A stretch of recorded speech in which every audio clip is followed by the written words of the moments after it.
Character development doesn't just take place on the page in the midst of the story that you're telling. It comes from personal history and past experiences, all of those little details that help you as the author make these characters as fleshed out as possible. Hi, I'm your host, Garrett K. Jones, and this month on Creator's Corner, I'm providing you with tips for developing character backstory.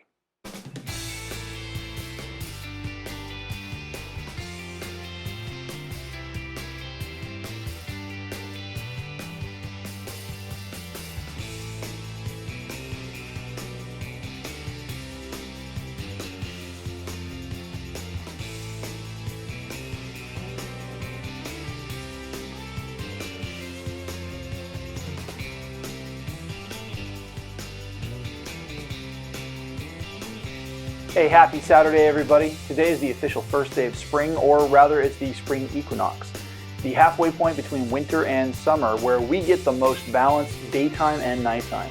With the nicer temperatures and the increasing daylight hours, I'm looking forward to spending some much needed time outdoors. That having been said, I want to remind you of the different ways that you can become a channel supporter. There's Patreon, my merch store on Teespring, and of course there's the free poster giveaway. I'll talk more about those options towards the end of the video. You know what? It sucks to lose someone you love. When they pass away, it leaves this hole in your life and you don't know what else to do with it. How can you honor the life of someone who means so much to you? Hi, I'm your host, podcaster Garrett K. Jones. Join me as I honor the passing of my grandmother, a wonderful woman who witnessed a lot of history and instilled a lot of love and faith in my life. Welcome to Season 4, Storytellers.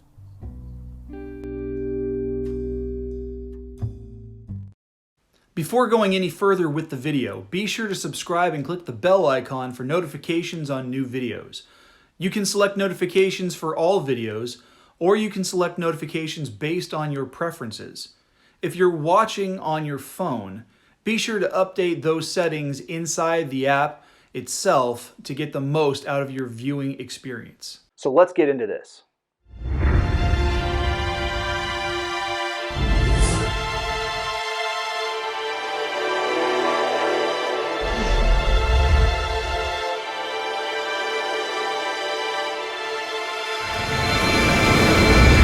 So I think by now you're probably feeling like I'm overdoing it with yet a third video on character development, but this month's video is really an addendum to everything that we've been covering. In January, we talked about the basic structure of character development, such as their appearance and personality, and how that will all be explored and included in the story you're writing. Last month, we looked at Marcel Proust's questionnaire to generate deeper insight into your character motivations. This month, I want to explore 5 key elements that are necessary for including in your character's backstories.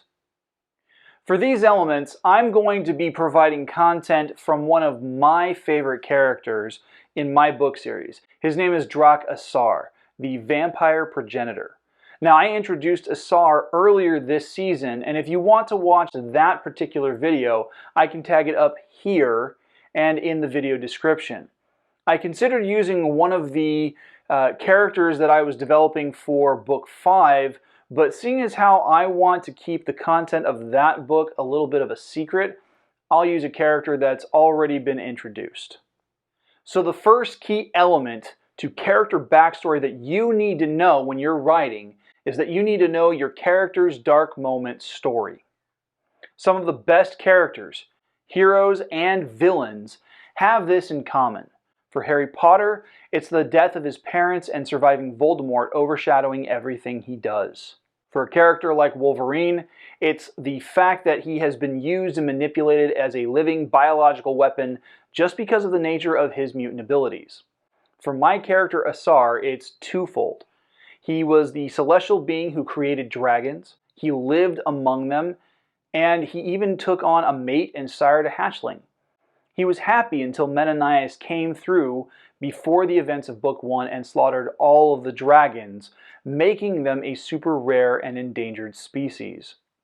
Asar then transubstantiated to human form, and he started the monastic order of the Promiscuous as their first priest. Now during this time he gets married and is on the verge of becoming a father again, and he's driven by that first loss to seek retribution and protect his new family. That brings me to the second key element, the lie the character believes. Lies can be just as driving as dark moments. Maybe like Katniss Everdeen, the lie is that the government or those in power can't be stopped. Or for someone like Darth Vader, who believed Emperor Palpatine had his best interests at heart, he thought he could learn to stop death by enslaving himself to his master's will. Did you ever hear the tragedy of Darth Plagueis the Wise? For Asar, he began to believe demonic proddings that he could regain his dragon form and take vengeance out on those who killed his mate and his hatchling. However, when he arrived among the original Blood Elf village and took human form a second time, his soul became corrupted and he became the first vampire, passing that corruption on to the Blood Elves and making them the first pure-blood vampires. This lie takes another step in that Asar believed he could return to his human wife only to learn that he could not control his thirst. That brings us to key element number 3, the wound the character has suffered. Maybe that wound is a physical wound, like Luke Skywalker losing a hand because of Darth Vader cutting it off. Or maybe it's the psychological trauma of being chased around by a deranged husband in The Shining. You didn't let me finish my sentence. I said, I'm not gonna hurt you. I'm just gonna bash your brains in.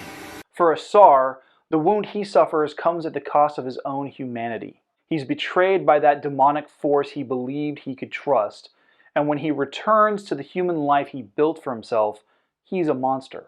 I'm a monster! He feeds off his own wife to the point of killing her. When he returns to his new people, the vampires, he cycles back into believing a lie, that he is their god. At some point they reject him and he feels wounded all over again, and he exiles himself into a tomb deep underground because he has no place to go, no family, and no followers.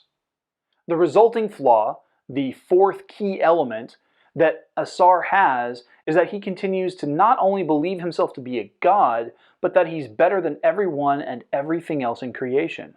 When he realizes that Asher, the Kadasur and the son of the wife he murdered, has godlike power, he believes that they should unite and rule the world together.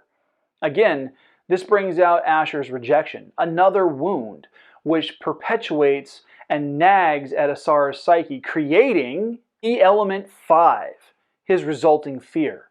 The first vampire is plagued by his constant fear of rejection, isolation, and being a true monster. Ironically enough, this simultaneously increases this part of his persona. He leans into his destructive nature, portraying himself as the monster he fears being. He causes himself to be rejected because of those impulses and those desires for power, and thus isolates himself when things don't go his way and people don't behave as he would have them behave. These 5 key elements perpetuate a dark cycle that he refuses to break. So that's it. The 5 key elements for character backstory are the dark moment, the lie they believe, the wound they suffered, the resulting flaw, and the resulting fear. This list comes to us from teenwriters.com and can be applied to heroes and villains. Speaking of the types of heroes and villains, I'll be discussing that topic next month.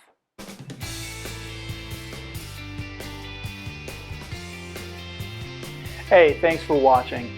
Please make sure to like and share this video because that is how this channel will grow its viewership. If you're able to do so, please consider becoming a channel supporter over at patreon.com/GKJ Publishing, where you'll have a choice of one of 4 support tiers.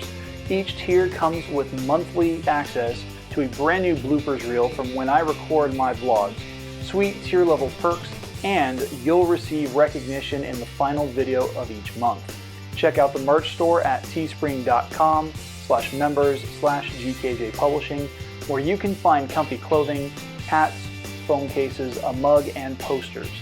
Buy the merch, snap a pic, and post it to social media with the hashtag 5kingdomsmerch, and I'll feature it in one of my videos. Speaking of posters, don't forget to sign up for the free poster giveaway. I'm giving away this one right here. When I hit 200 YouTube subscribers, I'll announce the winner. I'll see you guys back here next week for the March edition of Forming Fantasy, where I will be talking about the cities of Zephyr and Darna Amal from my 4th book, Hadron Corvus of Farfel. Thanks for watching. The vlog of the 5 Kingdoms is filmed without the use of a live audience at Skyrocket Studios in Hanford, California. We can't do what we do without your help, so please make sure to subscribe by clicking the button that's above my head, and make sure to watch and share the videos over here to my left. Have a great week.